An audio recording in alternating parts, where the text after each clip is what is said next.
நண்பர்களே, இந்த முறை வரும் குடியரசுத் திருநாள் மிகவும் விசேஷமானதாகும். இது பாரத நாட்டு குடியரசின் 75வது ஆண்டாகும். இந்த ஆண்டுதான் நமது அரசியல் அமைப்புச் சட்டம் நடைமுறைக்கு வந்து 75 ஆண்டுகள் நிறைவெய்துகின்றன. நான் அரசியல் நிர்ணய சபையின் அனைத்து மாபெரும் ஆளுமைகளுக்கும் என் சிரம் தாழ்த்திய வணக்கத்தை தெரிவித்துக் கொள்கிறேன். இவர்கள்தாம் நமது பவித்திரமான அரசியல் சாசனத்தை நமக்கு அளித்தார்கள். அரசியல் நிர்ணய சபை கூடிய காலத்தில் பல விஷயங்கள் குறித்து நீண்ட நெடிய விவாதங்கள் நடைபெற்றன. அந்த விவாதங்கள் அரசியல் நிர்ணய சபையில் இருந்த அங்கத்தினர்களின் சிந்தனை, அவர்களின் குரல் ஆகியன நமக்கெல்லாம் மிகப்பெரிய மரபுச் சின்னங்கள். இன்று மனதின் குரலில் அவர்களின் சில மகத்தான தலைவர்களின் குரல் பதிவுகளை உங்களுக்கு கேட்க அளிக்க வேண்டும் என்பதே என் ஆசை. நண்பர்களே, அரசியல் நிர்ணய சபை தனது பணியை தொடங்கிய வேளையில் பாபா சாஹேப் ஆம்பேட்கர் பரஸ்பர ஒத்துழைப்பு தொடர்பாக மிகவும் மகத்துவம் வாய்ந்த ஒரு விஷயத்தை கூறினார். அவருடைய உரை ஆங்கிலத்தில் இருக்கிறது. அதன் ஒரு பகுதியை ஒலிக்கச் செய்கிறேன். So far as the ultimate goal is concerned, I think none of us need have any apprehensions.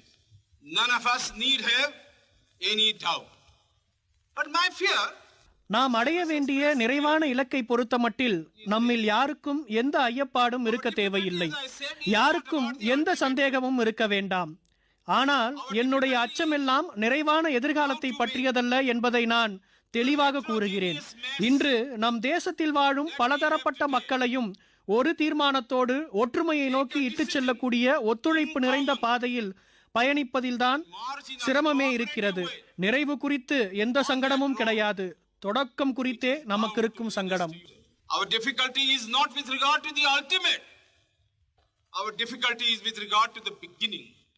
நண்பர்களே, அரசியல் நிர்ணய சபை ஒன்றுபட்டு ஒருமித்த குரலில் ஒருங்கிணைந்த கருத்தோடு அனைவருக்குமான நலன் மீது பணியாற்றுவது குறித்துத்தான் பாபா சாஹேப் அழுத்தமளித்து வந்தார். நான் உங்கள் அனைவருக்கும் அரசியல் சட்டசபையின் மேலும் ஒரு ஒலிக்குறிப்பை ஒலிக்கச் செய்கிறேன். இந்த ஒலிக்குறிப்பு டாக்டர் ராஜேந்திர பிரசாத் அவர்களுடையது. இவர் நமது அரசியல் அமைப்பு சபையின் தலைவராக இருந்தார். வாருங்கள், டாக்டர் ராஜேந்திர பிரசாத் அவர்கள் குரலை செவிமடுப்போம். हमारा इतिहास बताता है और हमारी संस्कृति सिखाती है कि हम शांति प्रिय हैं और रहें. இயல்பிலேயே அமைதி பிரியர்களான நாம் அவ்வாறே இருந்து வந்தோம் என்பதையே நமது கலாச்சாரமும் நமது வரலாறும் நமக்கு கற்பிக்கின்றன. நமது சாம்ராஜ்யமும் நமது வெற்றியும் வேறு வகையானவை. நாம் மற்றவர்களை அடிமை தடைகளில், அது இரும்பாலானதாகட்டும் பொன்னால் ஆனதாகட்டும், எப்போதும் யாரையும் தடைக்கும் முயற்சியில் ஈடுபட்டதில்லை. நாம் மற்றவர்களை நம்மோடு கூடவே இரும்பு தடைகளால் அல்ல, அவற்றையும் விட அதிக உறுதியான ஆனால் அழகான சுகமான பட்டு இழைகளால் இருக்கின்றோம். அந்த பந்தத்தின் பெயர் தர்மம், கலாச்சாரம், ஞானம்.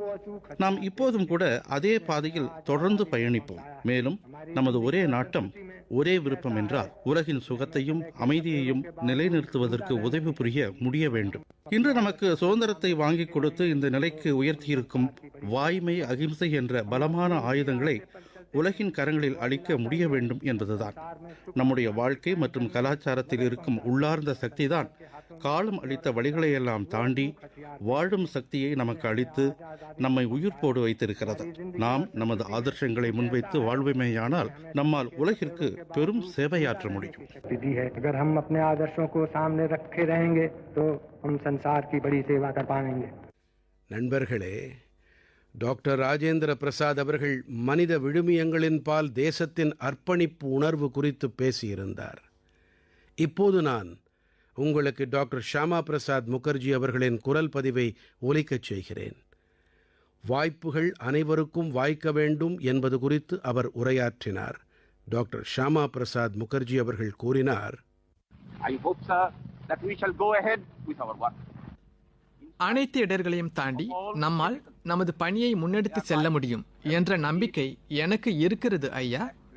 இதன் வாயிலாக குறிப்பிட்ட சமூகத்திற்கோ அல்லது பிரிவினருக்கோ உரித்தான தாய்நாடு என்று இல்லாமல் ஒவ்வொரு மனிதருக்கும், ஒவ்வொரு ஆணுக்கும், ஒவ்வொரு பெண்ணுக்கும், ஒவ்வொரு குழந்தைக்கும் சொந்தமான இனம், சாதி, பிரிவு, சமுதாயம் என்ற பேதங்களை எல்லாம் தாண்டிய மகத்தானதொரு இந்தியாவை நாம் உருவாக்குவோம்.